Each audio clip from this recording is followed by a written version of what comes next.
The National Theatre's second play in its 2009 Travelex season is Wole Soyinka's 1975 drama Death and the King's Horseman. It's based on an incident in Oyo, Nigeria in the mid-1940s when the British colonial district officer intervened to prevent the horsemen of a dead Yoruba chief committing ritual suicide. It's a play based on a true incident from colonial Nigeria from the early 40s, where well-meaning British colonial officials discovered that at the funeral of a tribal king, his chief horseman was planning to commit ritual suicide, according to custom, in order to join the king in death. And the colonial authorities tried to intervene. So, at one level, the play, obviously now, has suggestions of liberal intervention. But it's much more than that. It's a fantastically poetic play about a culture which is genuinely in touch with a sense of a life beyond death, a spirit world that is beyond us, that has, or rather alien to us. The play is directed by Rufus Norris, whose previous work includes an adaptation of the Dogma film Festin, DBC Pierre's Vernon God Little, and the musical Cabaret. Directing Death and the King's Horseman sees him launch into an area of culture and politics that has always fascinated him. Grew up in Nigeria, and then Ethiopia, and then Malaysia, and didn't live in this country until I was about 12 or 13, and have travelled quite a lot and have worked quite a lot abroad as well as a director. And so the idea of increasingly for me professionally combining my background and my interests, the international pages of the paper are the things that I always go to first. And so the idea of taking on a big African piece of work was immediately very, very attractive.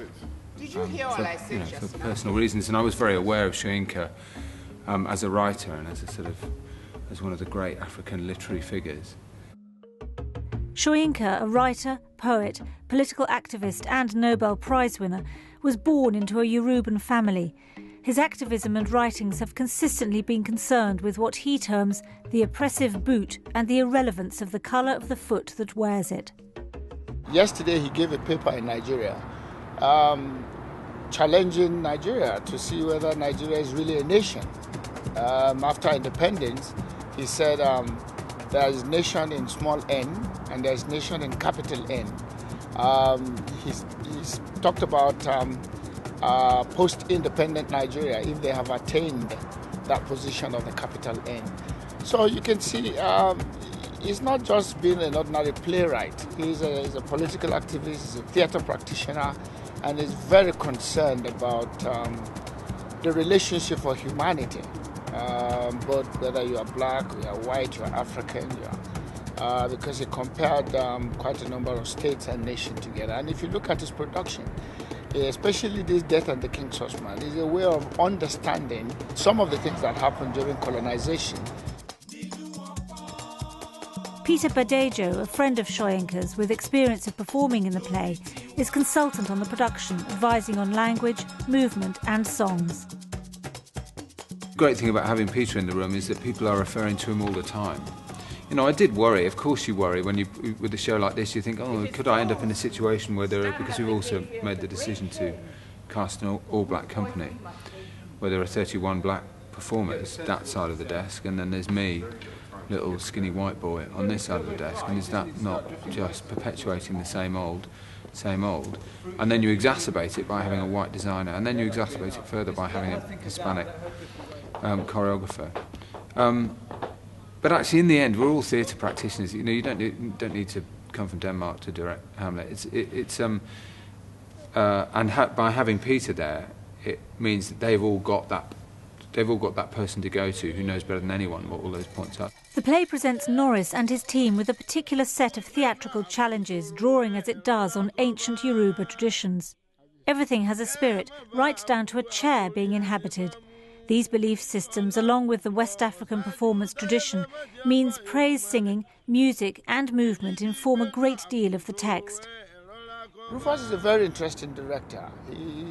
He works creatively, and one thing that has really made this, which will put a difference on this play, is the sending of at least 5 members of the creative team to Nigeria. It's an experience you can never quantify.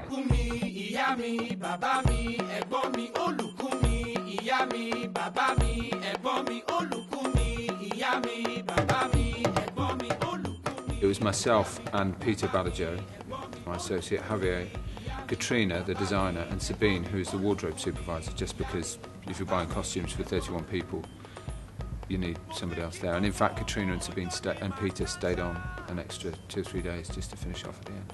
Rufus, they want to go shopping. Do you want to come with them? Yeah, I'll come with them at first, yeah. Tell me why we stopped.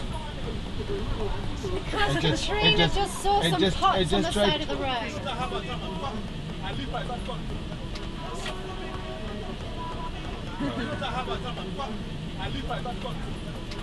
The way that we understand life here is quite ordered, and the order there is very different. It still works in its own way, but it's very different. We would call it chaos in the play. It's referred to by the white people as chaos, but actually it's just a different kind of order. And to understand that and appreciate the beauty of that is the kind of atmospheric absorption, soaking up, which you can directly translate into the production. So that's the first thing, is just research on a kind of, atmospheric and primal level. Oh, the haggling there took almost 15 minutes, and afterwards sometime I had to shut up because I didn't know what they were talking about. Is that normally what has happened? It's a normal thing. The shout was not for, they're not going to fight. It's half an hour in and out. Oh yes.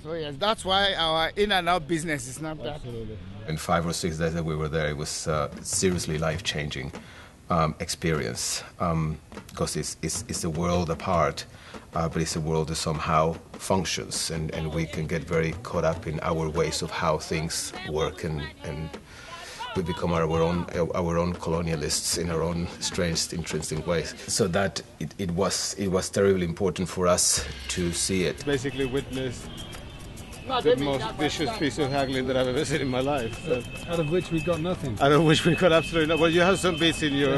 You have some bits there. If you want to get kind of 400 Adire hand-dyed cloths that look like they're from the period, that, the best place to go is where they make it.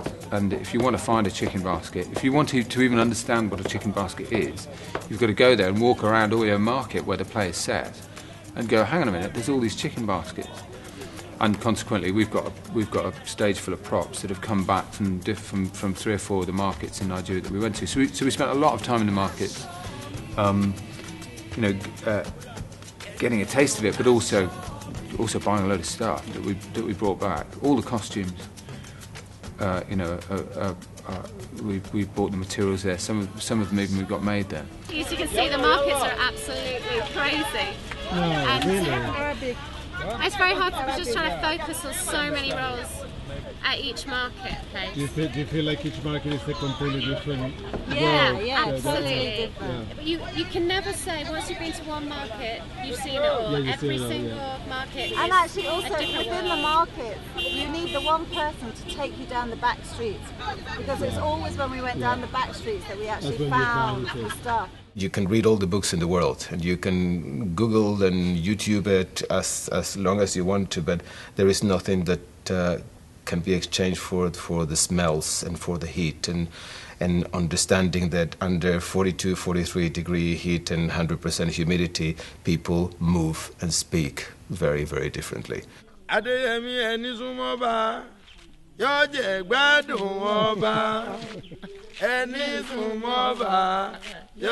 gbádùn ọba, ìgbòlugi tí wọ́n yà náà fi ń rọ́bà ààfin. Ẹni súnmọ́ bá yóò jẹ gbádùn ọba. And there's also the research, extends beyond that. To go to Oyo Palace, and the places where the play actually was set was very interesting. Where would the king live? The king lived in that sector where we are. So the king that had died a month before, in Death of King's Horseman, would live there, and the Election would live. Yeah. He doesn't live here. Yeah. He lives outside. As well as learning about Nigerian culture and Yoruba customs, the team was able to meet the playwright at his home. That's where Wole Soyinka lives, or when he's not in America, he's there. And to go and meet him and sit down with him in his gaff in Abeokuta was fantastic.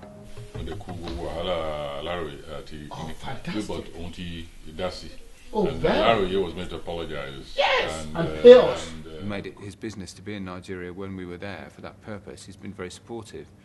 But I think he's like, well,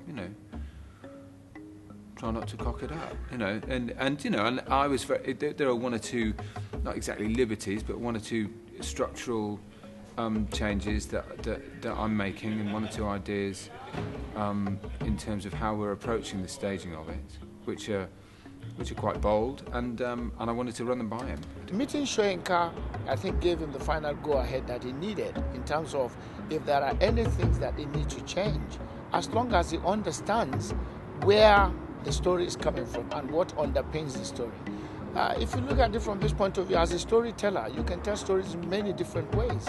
And if a Nigerian director handles this, he might be telling it a different way, but Rufus is telling it a very creative way, with the understanding of two cultures now. Rufus is looking at it from the Nigerian culture and also from the theatre culture here. You have to make people understand the production. I think really it was absolutely went as best as it could have done, really. He was incredibly dignified. He's almost got an aura. No, he has. He's simply got an aura. Terrific wisdom. There's enough twinkle there to realise that he's aware of the kind of spells that he casts. The visceral part of the research has completely changed the way that we thought that we were going to be making this play. That we had to allow for chaos to be the key, for visual chaos to be the key of the production, because there was an intrinsic choreography within the chaos of the world that we saw, and we had to understand it, and we had to find a way to decode it. So we're now getting very anthropology-like about the process and remembering what would those women in the market move if they had to go around the corner, for instance. Armed with these valuable insights, the team returned to the National for rehearsals to hone performance and apply what had been learned about Yoruba spirit and movement. The King's Horseman, Eleshin, is played by Nonso Anozie. A British Nigerian, he's been the youngest person to play King Lear, won the Ian Charleson Award for his Othello, and starred as a notorious British football hooligan in the big-screen biopic Cass. It was a chance to really, really explore my roots and explore something that appealed to me. Although I see myself as British, I'm a British-born Nigerian, if you like, because I'm a direct descendant of Nigerian people who came over here during the 70s. So for me, the play was many things. It wasn't just a story. It's also part of my heritage. It's also a great story in the way I know stories, because I have elders in my family that were great storytellers. Eleshin. Yes? What is it? I'm here. Did you hear all I said just now? Yes. The living must eat and drink. When the time comes, don't only food to rodents droppings in their mouth. This doubt is unworthy of you, Yalaja. Eating the awusa nut is not so difficult as drinking water afterwards. The waters of the bitter stream are honey to the man whose tongue has savoured all. Soyinka introduces his text with a foreword. In it, he cautions any potential director against a reductionist tendency to view the play simply as a clash of cultures. There are certain things that a West African audience is going to bring to their comprehension of a piece of West African literature, in terms of, just really a deeper cultural understanding that a Western audience won't bring to it. For example, if you read a Ben Okri book, and there's a man who's walking down the street, and suddenly he gets into a fight with a huge leopard, and the fight goes on for 2 years, and they end up back in the bar up the road drinking palm wine, him and the leopard. And you're reading that, and you understand that you're dealing with magic realism, or whatever you want to call it, on quite a magnificent scale. And then you do understand after a while that is just part of the culture that he's writing about, and that everybody in that culture kind of gets it, and to a certain extent believes it, can see those spiritual dimensions. Even at the narrow end of the passage, I know that you will look back and sigh a last regret for the flesh that flashed past your spirit in flight. Shoyinka is writing in English, influenced by the British literary tradition, but also with that very complex culture as the backdrop. So he's basically saying, don't see it as a clash of cultures. This is not about black versus white. This is about the dilemma that that culture faced and faces when it comes up against the invader, for want of a better word, or an alien culture, or even simply temptation. I see his journey as a member of royalty. He's the Horseman of the King, and he is someone that should proudly take his life when his Oba dies, when his king dies. He should take his life, and that is part of life. Just as before I started doing the play, I thought, oh, that doesn't sound right to me. But in Africa at the time, that was the way you lived, and that was the way it was. So I don't look at it as I don't look down on it. I accept it that was how it was, and you wouldn't say otherwise until another culture comes crashing in on top of it. Venezuelan choreographer Javier de Frutos once again collaborates with Rufus Norris, the two having worked together on the hugely successful West End musical Cabaret. Here he is tasked with contextualising the movement and making it appropriate for the stage. We're still digesting what we saw, because I think it's, at one point within a research, when do you put your book down and just let your imagination digest it in the way that you need to digest it? Dance is integral to the play. It's a huge element. I mean, dance, music, storytelling, it's all, you realise, a lot of people say, when you're at drama school, it's all the same thing. It's all movement, dance, voice, it's all the same thing. But in this play, you really get to see that it is an amalgamation of all of them. Because when you speak, you don't just stand still and speak, you move. And all of a sudden the dance happens and you're part of the dance, and then all of a sudden the song happens and you're part of the song. The role of the choreographer is much more about somebody who understands theatre and can really move shapes around. Javier is not Nigerian. We've got a Nigerian dance teacher in there. We've got, there are probably 15 Nigerians in the room who have a much clearer, more innate sense of Nigerian movement than he has. But that's really not the point. The point is he can take it and go, okay, that promises this, and we'll manage it in this way with this stage on this scale. Working with Javier has been a great experience. He comes from a classical background, but has done a huge amount of research. I don't want to betray the faithfulness of the energy, what is the original intention, but at the same time I had to make absolutely sure that we find the audience that is going to see it here outside any audience that is non-Nigerian, that are going to come and see the work, that actually fall in love and are interested in the work without thinking we're seeing a social phenomenon. Because it should work as a piece of theatre without having to be condescending to it. So bringing those traditional dances here, even though we are looking at the basics of what the traditional dances are, like the dances they will do in the palace and things, but it's being used creatively and developed to suit the mood of the production. We all had to learn where it sits. There's a different posture when you start in classical dance. You start in a very upright position. When you start in African dance, you're seated and your chest is closer to the ground. So we've had to be very mindful of that, and that informs that movement itself, informs how I am to the audience, because it just gives you a different posture. It gives you a different connection with the audience. Getting low is going to help you. You're up here, turning it into something else. So just try and really lower the legs. Yeah? Back. Yeah. The design in a show like this has to be completely integrated, because we're effectively saying that everything has a spirit, to embrace that spiritual world. So that the table is not just a table, it's inhabited by people. If we're setting up the ballroom scene, for example, all the windows are inhabited by people, so they're alive, so the space can move and can contract and expand literally with the action. The market has to be able to physically breathe. To achieve that, that requires the sort of collaboration between all the key practitioners that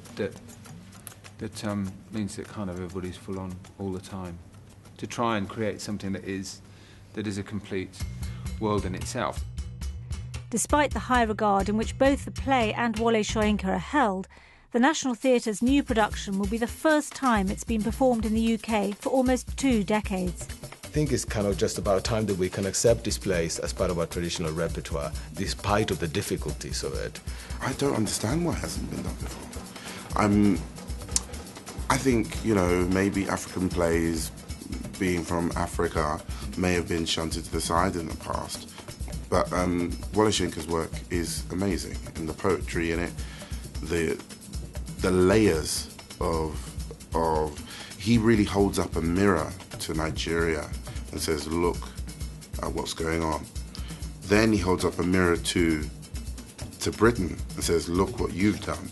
And then in the context of the play, it's like saying it's a mirror to the world and say, if we don't watch ourselves, history repeats itself. I think it's a difficult production in the sense that the tendency is for people to compare 2 cultures, whereas the playwright himself has specifically warned whoever handles it not to look at it from that point of view. At the bottom level, I think the play is about responsibility of leadership, because that's what all Soyinka's stuff's about, and that's what he's about. That's why his literature and his politics are so totally intertwined, and why he's always getting into trouble for slagging off another African leader or another leader of Nigeria, because he's saying, look, you're the man, this corruption, this whatever, it's just not good enough. Stand up. You want the praise, you want the good bits, now do the hard work. And that's, that, in a sense, that's really what the play's about.